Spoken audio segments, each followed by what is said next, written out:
Hey everyone, it's Warriors NRL Fanatics here. This is going to be the Round 9 preview for the NRL clash between the One New Zealand Warriors and the Sydney Roosters, played on Sunday, the 30th of April at 2 p.m. my time in Australia.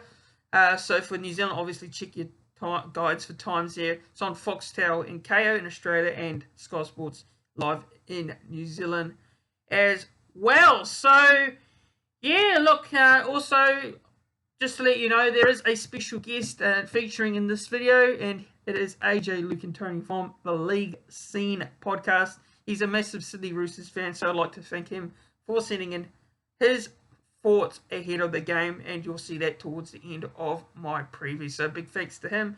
Go and check out the League Scene podcast on all the podcasting platforms. And also go follow AJ Luke Antonio on Twitter. And he also does a bit of work for League Unlimited on Twitter as well. So we'll get into the team list now. So we'll start off with the Sydney Roosters, the away side. And this is how they line up for this clash on Sunday. So we've got fullback there, James Tedesco. On the wing, Corey Allen. Joseph Suali'i in the centres with Paul Momorowski. Jackson Paulo on the other wing, and Joseph Manu is in the halves with Luke Keary. Jerry Hargraves is the prop, and Brandon Smith is the hooker. Lindsay Collins the other prop, and Egan Butcher in the second row with Nat Butcher, and Victor Radley is the lock. Now the bench reads Drew Hutchinson, Angus Crichton, Saleti Tupanua, and Matthew Lodge. And the reserves, Sam Walker, Nafahu White, Jake Turpin, Nathan Brown, and Fletcher Baker. Now to the home side, and that is the mighty One New Zealand Warriors, who themselves, coming off that very gallant effort against the Melbourne Storm, with no bench last Monday. Now this is how we line up. So yeah, we got a few injuries at the moment, injury problems. So yeah, it's a bit disappointing, but it is what it is. Andrew Webster says we're not making up excuses at the end of the day. So it's the next man up mentality for the boys now. So the outs for us, obviously, Chance Nicoll-Klugstad, Jazz Tavanga, and Tohu Harris, the skipper. So we've got the fullback this week is Tane Tuapiki coming in for C&K. Dallin Watini-Zelezniak is on the wing, and Marcelo Montoya and Adam Pompey are the centres. Edward Cozy on the other wing, and named in the six is Dylan Walker. But look, I think Dylan Walker is fighting that charge at the judiciary on Thursday, so that'll be interesting. Obviously, if he doesn't get successful at the judiciary, he is always going to miss the 2 games, I believe, 2 games or 3 games. So yeah, that's we'll see if he can get off there, but he's named the 6. Personally, probably don't see him getting off, but we'll see there. Sean Johnson is the halfback, and Adam Whanua-Blake is the prop. Outstanding performance by Adam Whanua-Blake against the Storm on the Monday. Wade Egan is returning to the starting lineup, and he is the hooker. Bunty Afoa returns to the starting prop position for Jazz Tavanga, who's injured, and Jackson Ford is in the second row with Marata Niokore. Josh Curran takes up the lock position for the injured Tohu Harris. The bench reads Freddie Lustick, Bailey Serenum, Tom Ale, and Viliami Valia. Reserves Ronald Volkman, Ali Lautua, Kalling Going, Zion Mau, and Dimitrik Safakula. So yeah, look, regards to the Warriors lineup, we'll have a look at the Warriors lineup first. So look, not at full strength at the moment. We haven't been at full strength for a very long time. I know it's been a bit of a struggle. Injuries do happen. It's unfortunate at the end of the day, but look, this team put on a gallant effort against the Storm down there at Amy Park in Melbourne. Started off pretty well, but it was the second half which, was a bit disappointing. But look, I mean, you can take a lot out of that game, especially how we played, and The attack was looking very slick, especially. I think obviously the biggest blow for the Warriors is not having the likes of Tohu Harris there and Chance Klugstad. Tane Tuapiki comes in and he's going to look to do the job in the fullback spot. Volkman's going to come into the sixth, I think, personally. I think he'll come in for Dylan Walker. I think that'll be a late change on Sunday. So, yeah, other than that, look, other than those injuries, like I said there, it's still a very strong side. It's still a very strong Warriors lineup, despite those players that we have out. So, it's going to test our character this game. This game's going to test our character, no doubt about it, to see whether we can, bounce back from that defeat on Monday night, or whether it's going to be too much of an arse because we're coming up against a very quality Roosters team. So, look at the Roosters side. It's a strong side overall. Not surprised with the fact that this team is really much, exactly what was named on Monday. So, yeah, look, overall, you look at the Roosters side, and you say that's pretty much a straight up 9 out of 10 for the team that they've named. Warriors, you'd probably say around about a 6 out of 10, bearing the other players that we have out. So we'll look to the key players, key matchups to watch in this game. So key matchups for me, I'm looking at the 9s, the 9 battle between Brandon Smith and Wade Egan. Now, Wade Egan, unfortunately, hasn't played a lot of great games this year so far due to concussions and being out for a bit. So, Brandon Smith, so we look at the stats here for Brandon Smith this season. He's got 2 tries, 4 dropouts, 1, 7 appearances, 1 line break assist, 4 offloads, tackles made 191, and tackle efficiency 89.7%. Total running beats of 414. Wade Egan, like I said, there only 5 appearances, so not really much to give a sample on, but since he's been playing for us this year, when he has been on the field, he's been very strong. Wade Egan, 4 tries, 1 try assist, tackles made 182, tackle efficiency of 95.3, and total runs of 242 meters there. So, look, if you're looking at it from the player that started a lot this season, which is Brandon Smith, you say he's got the edge there, but Wade Egan obviously hasn't played a lot of first grade this year, unfortunately, due to injuries. So, yeah, I'm also looking at the forward pack battle between Jerry Hargraves and Adam Fanua-Blake. Adam Fanua-Blake's having a great season, probably his best season he's had since joining the Warriors. Hargraves is one of those hard-working forwards, very experienced as well, and he's a big part of the Roosters forward pack especially. So, I think those two are going to have a very good battle on the field on Sunday afternoon. Now, looking into the benches. So, if I was going to give a rating out of the bench, looking at the benches again here. So, I've got Warriors with Freddie Lussick, Bailey Sirinen, Tom Ale, and Viliami Valia. And the Roosters with Drew Hutchinson, Angus Crichton, Saliti Tabanua, and Matthew Lodge. You got to say, look, I think with the Roosters bench, I think they're both even.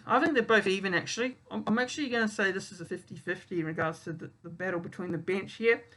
Although I will say that the Roosters have a lot more of the forward impact with the likes of Crichton and Tupanua coming off the bench and Lodge.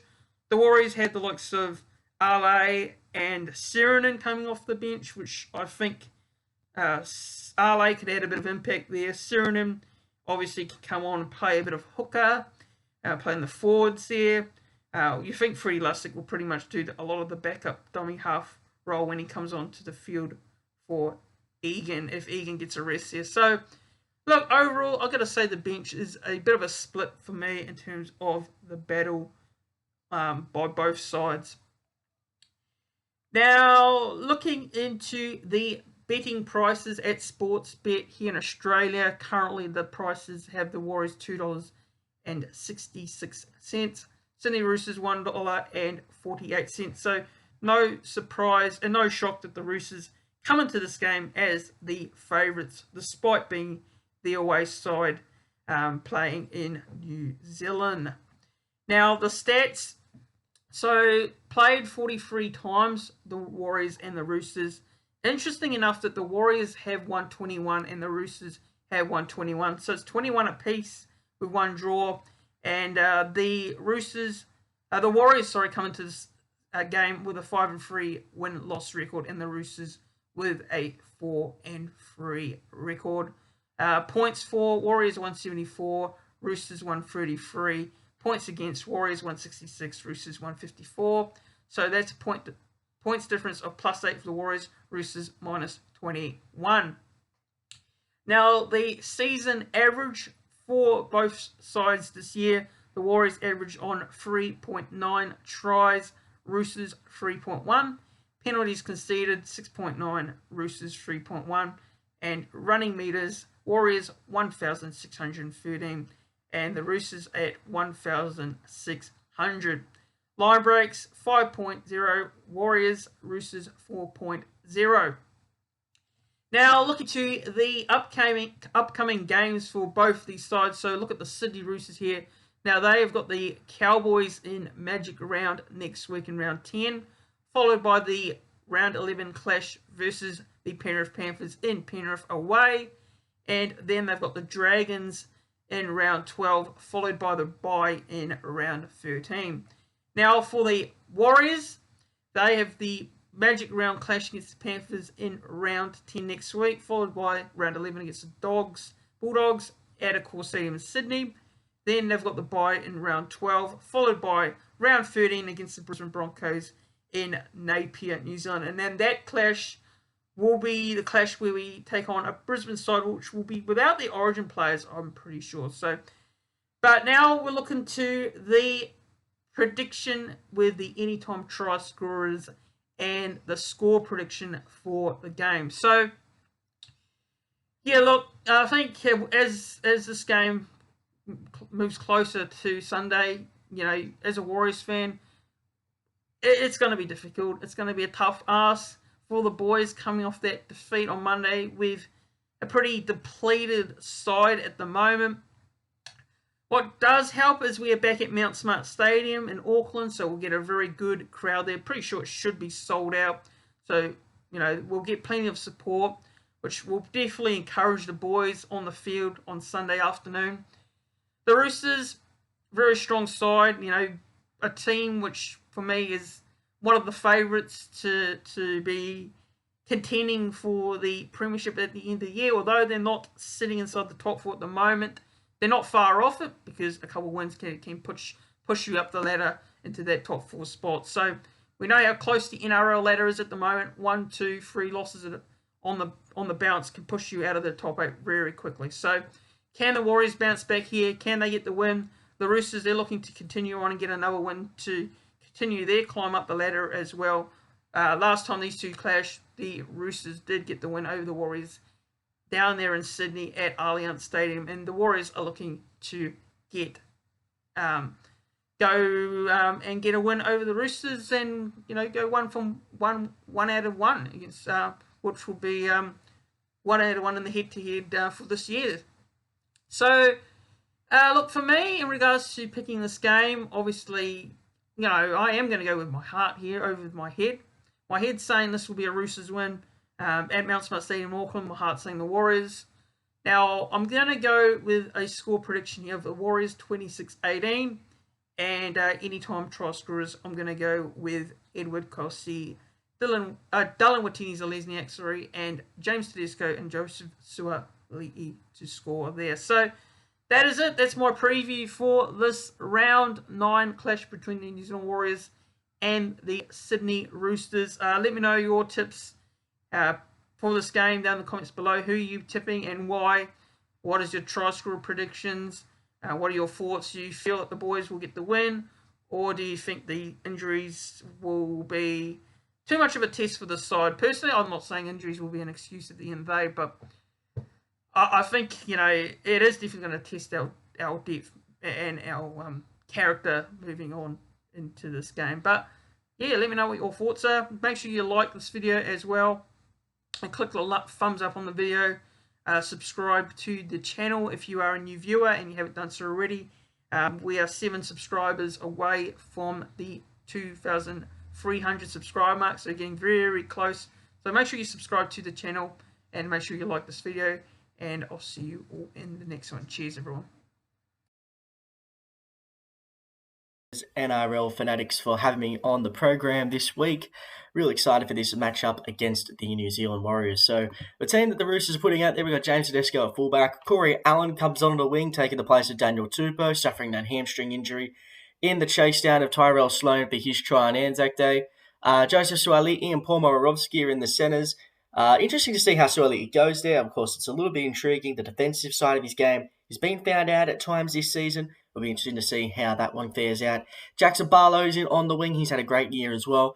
The halves are unchanged. Joseph Manu and Luke Keary again steering the ship in the halves. The forwards, Jared Hargreaves and Lindsay Collins again up front. Brandon Smith is the hooker, starting to get back to his best in the number 9 jumper. Egan Butcher and Nat Butcher in the back row. Of course, Nat returns following his 1-game suspension for a hip drop.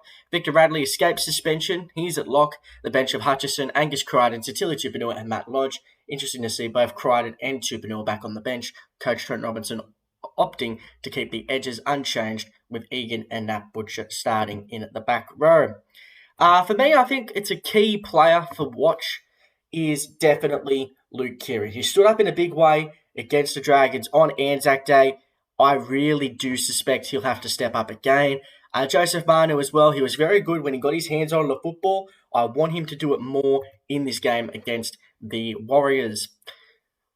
Victor Radley's another one that I think needs to have a big game. He's been a bit quiet this year with his hands on the football. He's trying to ball play a little bit too much. When he runs on the ball in those big lines, he really makes a difference in the attack. So it'll be interesting to see how that one goes. As far as the matchups are concerned, again, it comes back to the dummy halves. Brandon Smith taking on Wade Egan. Egan had the points victory in the earlier match at Allianz Stadium last year. Of course, Brandon Smith went off injured in the round 2 fixture. So it'll be interesting to see how Brandon Smith goes head-to-head against Wade Egan. Egan, of course, coming back into that Warriors lineup after a 2-week hiatus with concussion. Season so far for the Sydney Roosters, well, it's been a bit of a mixed bag. I mean, I'm not going to say that we've been perfect because we haven't. We did have 3 straight wins against the Warriors, Souths, and the Parramatta Reels. We went on a 2-game skid with possibly the worst patch of football I have seen from a Roosters side in a very long time. Completion rate against Melbourne was absolutely abysmal, doubling that with some horrific defence against the Sharks, which led us to throw that game away. Discipline has been poor as well. I think we're the most sin-bin team in the Telstra Premiership this year. It'll be very interesting to see how that is rectified in Auckland. Looking across the board at the preview for the New Zealand Warriors, they've had a really good year. All the hype that I see around the Warriors has to do with resilience. They have been one resilient football team in 2023. They have dealt with injury after injury in key critical positional battles, and they just keep fighting for each other. Every single game this year, they've had to deal with something happen. Like in the Roosters game earlier this year, Jackson 4 went down with HIA. Nickel Clockstar went with a HIA. I think Niokore went as well for a HIA. So they had to deal with a lot of disruption. But they're still in the contest. They're still in to fight for one another. And I think that's a great sign for this Warriors side. Even last week against the Warriors matchup against the Melbourne Storm, I beg my pardon, they had to deal with Nickel Clockstar gone, Tavanga gone, and Tohu Harris gone. I really like the look of Tane Tuapiki at fullback. He showed great potential in the preseason challenge. Great performance when he stepped up against the Cowboys in the fullback position. Be interesting to see how he fares for the full 80 minutes against a tough time in the Sydney Roosters. Wade Egan back, as I touched on, will make a world of difference to this pack. Just the way they're able to direct traffic. While Freddie Lussick's very good defensively, I think Egan's attacking flair will be a huge point of difference. Josh Curran getting the start at lock is an interesting one. I like the move because I think Curran's been very neglected when it comes to game time this year. Obviously, Mitch Barnett is still some time away from coming back into this side as well. But I really think Josh Curran in a more minutes role can make a really big impact. And he's also going up against his old club. Also coming in is Bunty Arfoa. He will again start. Of course, their bench and depth is tested significantly now. That's why they've got Viliami Vailea on the bench. It'll be interesting to see how the rotation goes. I expect Vanua Blake will be asked to play heavy minutes because you've only got Tom Ale and Bailey Surinam that can play in that middle role. Viliami Vilea as an edge forward. It'll be interesting to see if they promote Dimitri Sifakula or Ali Leatua into this lineup against the Chooks. Looking at this game, the try scoring predictions, I'm going to think first try scorer for the Warriors, I'm going to go with Ed Cossey. He's had a great start to 2023. At the moment, I think he's a great prospect. He's showed that he can play anywhere. I also like the look of Jackson Ford as an anytime try scorer. Just his ability to run a short hole on the edge, particularly the way that Sean Johnson's playing, will be very intriguing. For the Roosters, as far as anytime try scorers are concerned, I like Egan Butcher on the edge. He has a good combination with Luke Keary down that left-hand side. And I also like, as a first-time try scorer, Corey Allen for the Roosters on that left-hand side. If they can get that cut-out ball in shape, that'll be a nice way to go. As far as the tip for the match is concerned, I'm not going to tip against my team for this one. I like the Roosters in Auckland. It's going to be a tough matchup for us. We haven't played at Mount Smart Stadium since 2018. It's been a while, but I'm really looking forward to seeing the Roosters go to battle against Auckland. Big thanks to Warriors NRL Fanatics for having me, and go the Chookies.